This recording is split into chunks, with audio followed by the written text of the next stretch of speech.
Shoshmang. Shunda siz aytyapsizki, kelajakda odamlar kichkina qutichaga kun bo'yi qarab o'tirishadi? Shoshmang.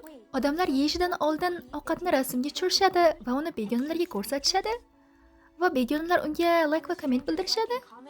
Shunda kelajakda hammaning o'zining shaxsiy telefoni bo'ladi va undan telefon qilish o'rniga xabar yozish uchun foydalanishadi. Agar kimdir sizga xabar yozmasdan telefon qiladigan bo'lsa, bu qo'pollik hisoblanadi. Shunda siz menga aytyapsizki, kelajakda odamlar o'zlarining kundalik ishlarini ommaga taqdim qilishadi va buni hamma ko'radi va ba'zi odamlar bunga pul ham to'laydi. Ularning kundaligi uchun. Va kelajakda kichkina quticha odamlarga qayerga borish kerakligini qadam-qadam aytadi va shunda ham odamlar yo'qolib qoladi.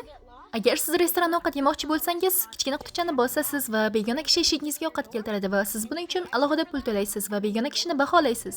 Onalar doim begonalar bilan gaplashmang deyishadi, lekin kelajakda hamma begonalar bilan kichkina qutichada gaplashishadi va o'zlarining uylarini ko'rsatishadi va bolalarni ham. Shunda kelajakda odamlar har qachongidek jimgina o'tirishmaydi va bu juda ham holdan toydiradigandek eshitiladi.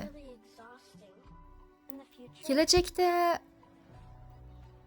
hamma barcha narsaga bog'langan. Lekin shunda ham odamlar yolg'iz.